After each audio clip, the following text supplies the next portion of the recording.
Vivimos en un mundo complejo, lleno de violencia y en apariencia sin esperanza. Aunque la complejidad y la violencia persistan, la esperanza existe. La Biblia nos enseña a alzar la voz por aquellos que no pueden hacerlo.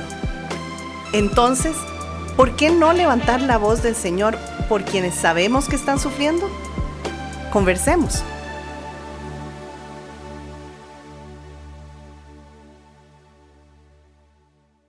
Quienes hemos sido regenerados en Cristo, es decir, pasar de muerte espiritual a vida espiritual en Cristo, anhelamos una transformación real, pero solemos enfrentar ciclos de esfuerzo y estancamiento.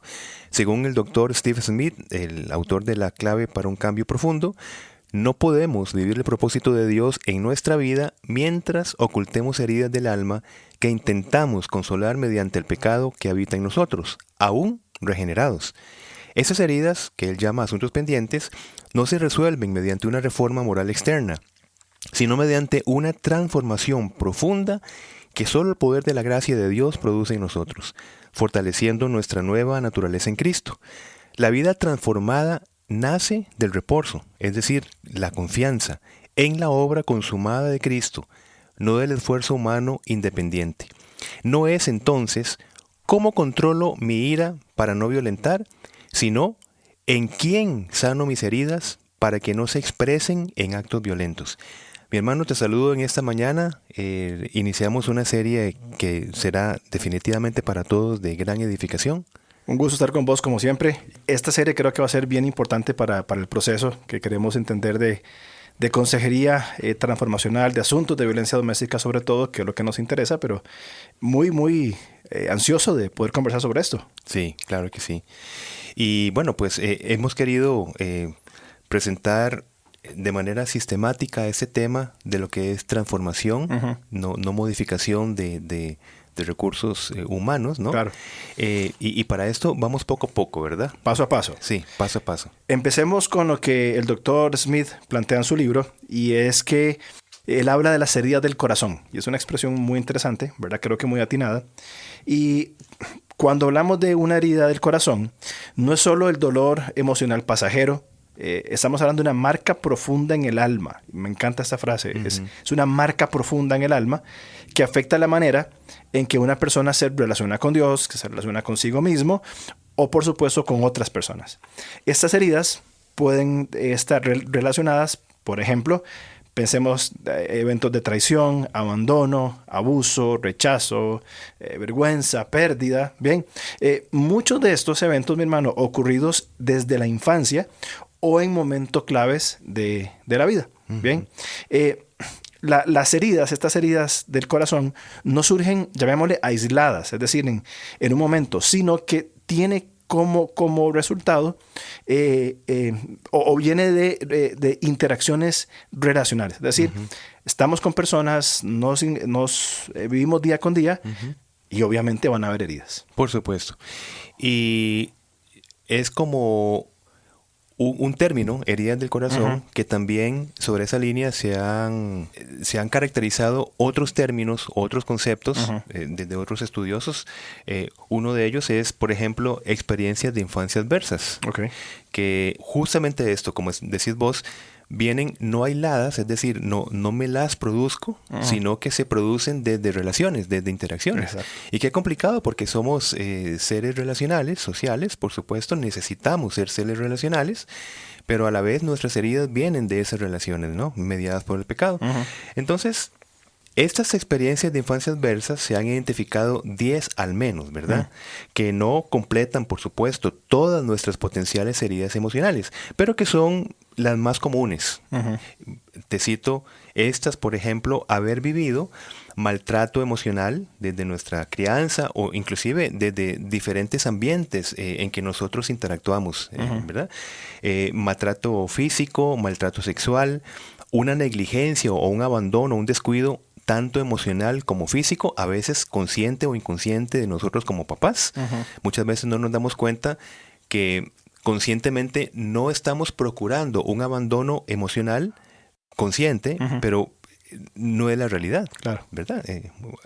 También crecer en un hogar con violencia doméstica, crecer con un familiar drogodependiente, con una enfermedad mental. Por ejemplo, una enfermedad mental puede ser una persona con estados crónicos de depresión, de ansiedad, etcétera, ¿verdad? Encarcelado o con padres separados o divorciados. Estos casos suelen ser las heridas del alma, es decir, esos asuntos pendientes que el doctor Smith habla, seamos conscientes de ellos o no. Podríamos decir que, no sé si me atrevería a decir que toda persona ha pasado por alguna de estas experiencias. Por supuesto. Es inevitable, ¿verdad? Claro que sí. Es la consecuencia de vivir en un mundo caído. Sí. Entonces, pasamos por esas experiencias, experiencias de infancia adversas, ¿bien? Y algo muy, muy importante, porque sin menospreciar lo que sucedió, la herida, vos hablaste de maltrato emocional, físico, etcétera, entre otras, más allá de eso, o sea, está la herida. Y aún más, o se agrega, lo que la persona creyó a partir de ese dolor. Es decir, por esa herida, esa experiencia, llámese asunto pendiente, herida del corazón, trauma, como se llame, bien, a partir de ese dolor, la persona comienza a tener su propia narrativa, su propia historia. Exacto. A ver, pongo un ejemplo. Un niño abandonado por su padre puede llegar a creerse la historia, yo no valgo nada, o que nadie lo va a cuidar, y esas creencias guían inconscientemente su vida adulta. Y aquí algo importante que a veces se nos escapa. Y creo que lo comentamos en algún punto. Esto sigue aún estando en Cristo. Es parte de nuestro ser integral. Exactamente. Qué importante lo que estás diciendo. Vuelvo al punto. Desde una negligencia no consciente del padre, el hijo o la hija empieza, como decís vos, a crear su propia narrativa. Entonces ve cómo va creciendo esa herida. Yo no valgo nada. O no valgo tanto como el ministerio o las personas con las que se rodean mis papás. Y es que nuestras heridas del corazón no solo vienen de la relación con nuestros padres, ¿verdad? Que es el vínculo filial, por supuesto, esencial, sino desde el cómo nuestros padres se relacionan o relacionaron. Es decir, el vínculo parental, el vínculo entre ellos.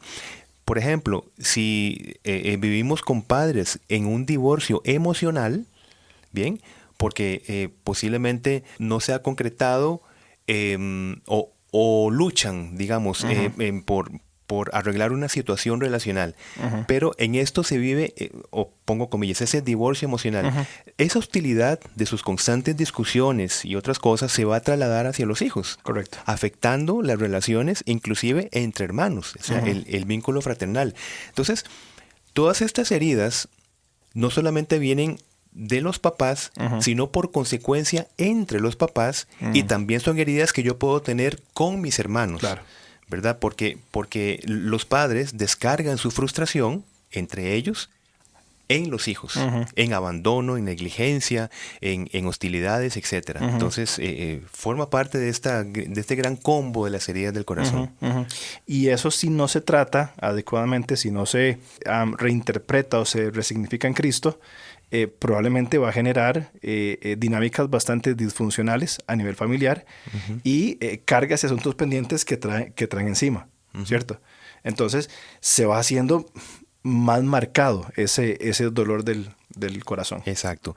Como vamos a estar desarrollando, va a haber más necesidad de consolar esa herida. Y que es como vamos a ir desarrollando el punto, ¿verdad? Heridas profundas, como cualquier herida física. Exacto. Vos no puedes pasar con un dolor físico sin hacer nada. Vamos a buscar algo, ¿verdad? Entonces, ese algo emocional es el que vamos a desarrollar, cómo se suelen solucionar esas heridas que más bien agravan la situación. Exactamente, sí. Se aplica una solución que no es eficiente. Exactamente. Ahora, estas heridas generan algo que creo que lo hemos comentado en otros programas, es esta expresión que el doctor Smith usa, que es asuntos pendientes. Ahora, los asuntos pendientes del creyente, algo muy importante, no debemos entenderlos como carencias esenciales de la regeneración, es decir, como que nuestra salvación no está bien o que algo me falta, sino como zonas aún no gobernadas plenamente por la verdad del Evangelio, que estamos en ese, digámoslo muy popularmente, en ese tire y encoge, ¿verdad? Estamos intentando descansar en él. Ahora, la madurez cristiana, una persona consciente, madura, cristiana, no va a negar la existencia de esas heridas. Una persona inmadura probablemente va a decir, está todo bien, y pone una una fachada, sino que la madurez, bien, va a permitir que la nueva identidad regenerada sea el punto de partida para que esas heridas sean rendidas a Dios, iluminadas, identificadas y transformadas por Él. Es decir, todos tenemos heridas. Sí. Creo que todos estaremos de acuerdo en esto. Claro. El tema es que buscamos placebos o buscamos soluciones, hablamos en un podcast de soluciones intentadas desadaptativas, es decir, formas que no solucionan, y nos olvidamos de que debe ser tratado desde nuestra nueva identidad en Cristo, la regenerada. Y ahí respondemos a sus dolores. Sí, exactamente. Y es que sin Dios vamos a buscar autoprotegernos. Ahora, aquí quiero apelar a esto. Sin Dios puede ser aún dentro de mi vivencia cristiana. Me explico, tener una relación intelectual con Dios. Uh-huh. Por eso es que sin Dios, es decir, sin lo que Dios busca en nosotros, que es una relación. Correcto. Una relación dentro del gran marco de conocerle, uh-huh. que no se refiere a un proceso educativo, uh-huh. sino un proceso relacional. Uh-huh. Entonces, por eso es que sin Dios, sin esta relación, uh-huh. repito, vamos a buscar autoprotegernos de nuestras heridas emocionales, y entre las actitudes comunes está, por ejemplo, la regresión. La regresión es esa tendencia a caer en formas de comportamiento infantil ante estresores. Uh-huh. Bien. O también la progresión, uh-huh. que es la tendencia a eludir la propia debilidad con esa fachada de superioridad, uh-huh. esa fachada de sabiduría, uh-huh. de madurez, de autosuficiencia ante estresores. Uh-huh. Son esas fachadas, ¿verdad? Uh-huh. Sin uh-huh. Dios. Uh-huh. Termino el punto. Pretendo conocer a Dios, uh-huh. pero ante mis heridas, uh-huh.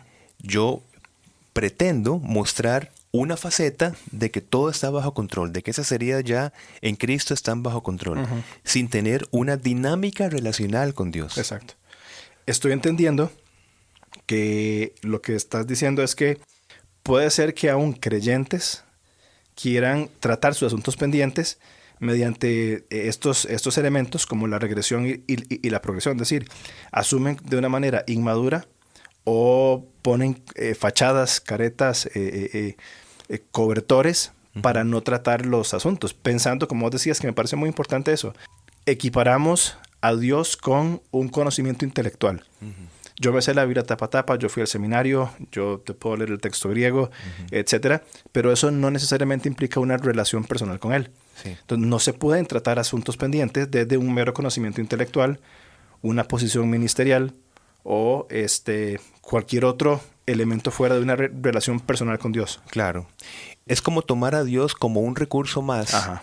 para buscar una sanación de mis heridas. Uh-huh. O sea, un recurso más. Uh-huh. Entonces, el cristianismo es algo que también sumo a otros recursos que voy ahí tomando por la vida y que me desenfocan de la fuente esencial de sanación. Claro, totalmente de acuerdo.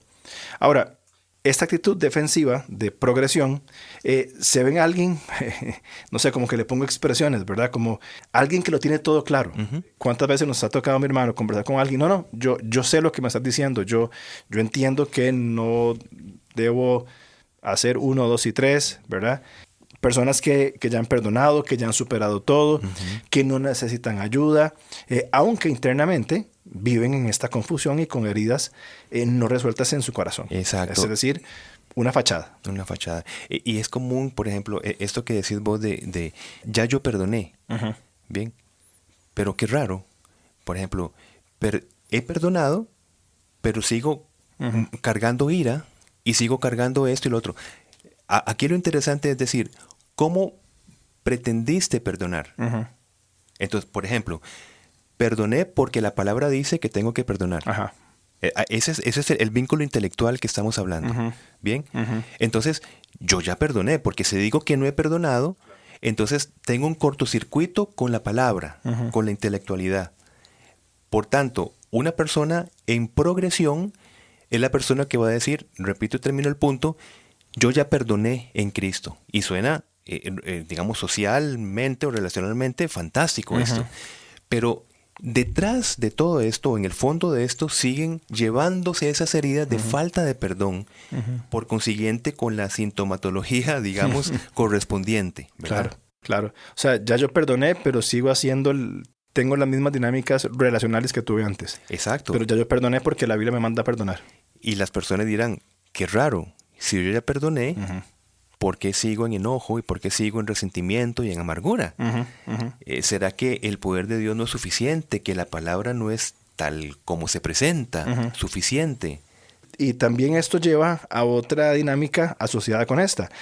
Como el dolor propio se reprime y se niega, esta herida se esconde, esta persona, desde la progresión, lo que va a hacer es que podría mostrarse impaciente o crítica con aquellos que sí muestran dolor, aquellos que sí son vulnerables y que piden atención o piden ayuda en una necesidad, ¿verdad? Principalmente personas cercas en sus familias. Entonces, no solamente tapan sus heridas, sino que también son altamente críticos con aquellos que se muestran vulnerables. Claro que sí, porque es esa idea de que la espiritualidad, una espiritualidad regia, firme, no vulnerable. Exacto. Y como bien estás diciendo, como es una fachada, cuando realmente me encuentro con una persona que sí se muestra vulnerable, es ese sentido de debilidad, inclusive de falta de espiritualidad. Pero ve el punto, es estar criticando y mirando hacia otra persona cuando yo mismo carezco de todos los recursos que me permiten ser vulnerable, dependiente al poder de la gracia que vamos a desarrollar en estos programas. Y esto no permite una sana comunidad tampoco, que es muy importante para el proceso de transformación. Entendemos que es en Cristo y estando con Él, por supuesto, la relación que vos mencionabas, estar en su presencia, etcétera, pero la comunidad de fe vulnerable, que se exhortan unos a otros, se animan, se cuidan, es indispensable. Es indispensable. Y bueno, pues igual, en otras palabras, de este mecanismo, llamémoslo así, de defensa, de fachada, que es la progresión, se va a aparentar un dominio propio. ¿Por qué? Porque, bueno, la palabra dice que en Cristo vamos a tener como fruto del Espíritu dominio propio. Entonces, hago una automatización allí, ¿no? Y no como fruto de ese dominio propio de una relación con el Espíritu Santo, según Gálatas 5:23, sino como una fachada de control, de autocontrol, para que mi herida, aún no sanada, pues se vea bien. Bien. Y ve qué interesante. Aquí yo puedo meter como parte de esas fachadas, decir, bueno, es que recordemos que la santificación es un proceso. Evidentemente es así. Pero mira, una persona que habla de un proceso durante 20 años en dominio propio y que no se ve fruto y que sigue diciendo, bueno, es que entendamos que es un proceso, ¿verdad? Dios trabaja conmigo en un proceso. Y eso es una progresión ahí, claro, ¿verdad? Claro. Y bueno, el fruto espiritual, que quede claro, no se produce, sino que se recibe al permanecer en Cristo. Muy bueno, muy bien eso, totalmente de acuerdo. A veces se pretende, no sé si la palabra es disimular, o se pretende tener ese fruto creado desde una justicia propia. Es decir, si yo, como vos decías, hago esto y esto, ya yo perdoné porque la Biblia dice y soy crítico con aquellos, pretendo producir yo mismo un fruto. Sí. Y es imposible. Sí. El Espíritu lo trae por la permanencia. Estoy entendiendo entonces que hablamos de un autoesfuerzo del control emocional, ¿verdad? Yo estoy intentando por mi capacidad tener ese control, pero que está camuflado de espiritualidad. Así es. Que es algo totalmente distinto. La espiritualidad, permanecer en Cristo, a una autoayuda, a un esfuerzo propio. Exactamente. Bien. Pienso en un ejemplo. Alguien puede usar argumentos morales, bíblicos o psicológicos para evitar sentir o expresar emociones reales. Bien, una mujer que ha sufrido abandono en la infancia y una relación abusiva dirá, yo estoy bien, aprendí a no depender de nadie, ya todo esto lo superé con oración y disciplina, todo lo puedo en Cristo que me fortalece. Tomando textos aún fuera de su contexto para justificar la permanencia en esos estados de progresión o de regresión. Y la palabra que es verdad, todo lo podemos en Cristo que nos fortalece. Bien, pero se está tomando desde una forma equivocada. Vamos a ver, viene un autoesfuerzo emocional y viene la intelectualidad, la frase intelectual meramente educacional de que todo lo puedo en Cristo que me fortalece, porque lo puedo leer. Bien, y entonces yo lo asumo para mi vida. Bien, pero asumo, digamos, esa literatura, pero no el carácter relacional que está implícito y de permanencia allí para que la palabra sea viva y eficaz. Porque cuando decimos que es viva y eficaz, ¿por qué es viva y eficaz? Igualmente yo leo la Biblia como leo cualquier libro, mi hermano. Claro. Es decir, son palabras, ¿verdad? Realmente la Escritura nos lleva confiadamente a entender la persona y la obra de Cristo e invitarnos a una relación con Cristo. Y a partir de allí, esta palabra se hace viva y eficaz. Correcto. No sé qué pensás vos, pero cuando se usa esas expresiones, todo lo puedo en Cristo, yo a veces percibo que se utilizan como una buena frase motivacional. Todo lo puedo en Cristo, entonces yo puedo todo en Cristo y yo me voy a santificar por mí mismo y yo voy a hacer disciplinas en mi vida, que no son malas, por supuesto, pero yo lo voy a conseguir siempre en el yo. Desde una frase motivacional, que cada día me levanto y repito, ¿verdad? Como mis chakras y me levanto y me voy, ¿verdad? Sí. En lugar de llevarme a una dependencia y permanencia en Él. Sí. O sea, yo lo puedo en Cristo, Señor. ¿Cómo vivo esto día con día? No como lo tomo como una frase más motivacional junto con otras ideas, sino la vivencia de estar en Cristo y desde ahí vivir esta vida de fe. Exactamente. Ese es el punto, entendido mal lo que es el recurso bendito de la oración.